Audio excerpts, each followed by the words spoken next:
Hello and welcome back to the TV Show Club, once again featuring Freddie.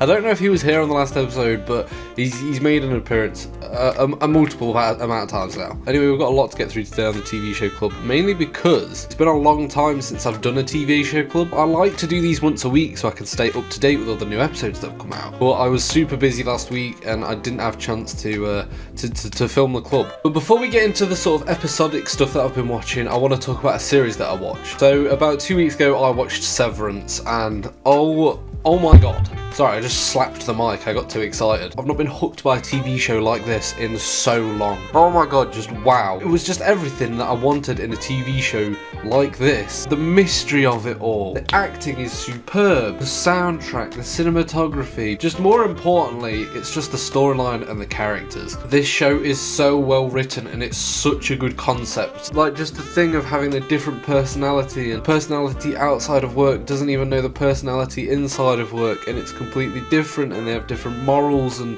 it was just so well written. I need a season 2 of this because the way it ended literally had me shocked. I think it's the ending of the second to last episode from this. Like it's had me more shocked than anything has in a long time, where I was literally like, oh my god, that is mental. I'd watched The Chef a week before and I thought that that was one of the best TV shows I've seen in a while, but then I watched Severance and that's just even better. It's just genuine. I could not get over how much I loved this show. I've seen a lot of people hyping it up and saying it was good, but I didn't expect it to be that good. If you like sort of Black Mirror-esque dystopian style things, then just do yourself a favour and watch this. It's so good. It's on Apple TV. With TV shows, sometimes it takes me a little bit to get through stuff, but I literally got through this. Bear in mind, each episode is an hour and there's about 9 episodes, I want to say. I got through it in literally about 4 or 5 days. It was so good. Anyway, on to The Last of Us. Obviously, I've got 2 episodes to catch up on with The Last of Us. So, The Last of Us episode 3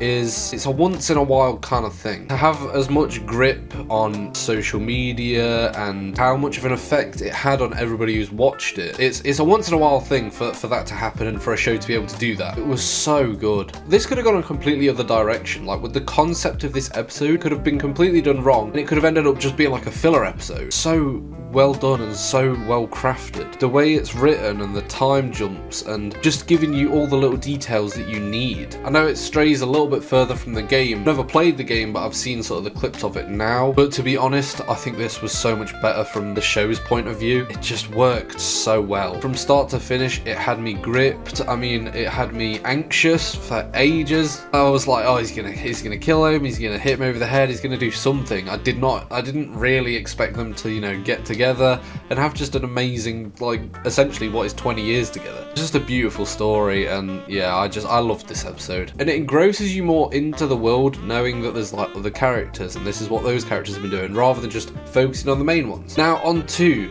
Last of Us episode 4. I really liked this episode because I feel like even though we're 4 episodes in, we haven't actually had a lot of time with Joel and Ellie, and we haven't had much time necessarily developing their characters, and a little bit slower paced and less action and more character development. And so it was really nice to have a whole episode just sitting with these characters, getting to know them a little bit better, getting to know that relationship a little bit better. I mean, yeah, we still got a lot of the action towards the end, but I do think it was very nice and also very needed for the show to have this episode focused on their relationship, because that is essentially the biggest part of the show. I thought the ending was great. It's left me hooked for next week. It's doing just a great job of keeping the pacing going, keeping the pacing fast as well. We're not spending too much time in one place, which is an issue that something like The Walking Dead had, is that it spent too long in one place and you got bored, whereas it should have moved on to the next. Either way, I'm just totally in love with this show. I just love it. Every episode gives me something else to be happy about. Now, I'm not going to lie, with The Bad Batch, I've been getting less and less interested in this show. Start of the season was really good, and then the Cody and Crosshair episode was really good. But then every episode after that, so episode 4, episode 5, and even episode 6 a little bit, just left me so disappointed. Episode 6 made me a little bit happier because we got to see Gungi, but at the same time, I just still didn't really click with the episode that much.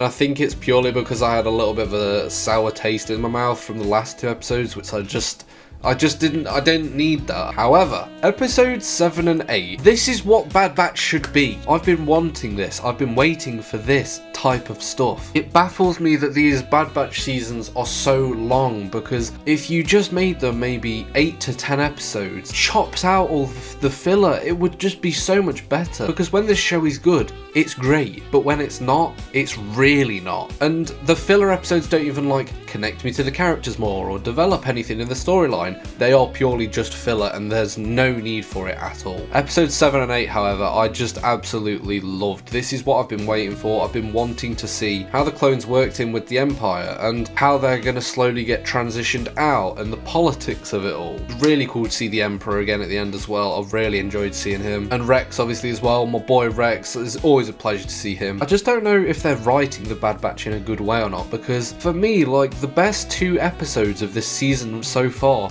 have been the 2 episodes where the Bad Batch aren't even in it. Those 2 episodes have been by far the best, and when the Bad Batch are in it, it just kind of slips for me a little bit. I'm really hopeful now that Echo's gone off with Rex and things like that, and we've got 3 different possibilities. You know, we could do a 2-3 episode arc spent with Rex and Echo, then we can have another 2-3 episode arc spent with the Bad Batch, then we can have another 2-3 episodes spent with Crosshair and what he's doing with the Empire. For me, that's what they need to do to make this show good. That's what made Clone Wars good. Spending time with different people, different places, but it was arced. It wasn't just, here's one episode, here's one mission, done, done, done. You actually got time with a story and got to develop the mission a little bit more, and it just worked so much better. And now that we've got these established groups, they've got the chance to do that. It's just whether they do or not, I don't know. But either way, I think this mid-season sort of 2 episodes was really needed for me, because I was slowly starting to give up on the Bad Batch. You know, I didn't really care for it. It was starting to get to the point where it got to Wednesday and I was like, oh, I don't even care to watch it. I'll watch it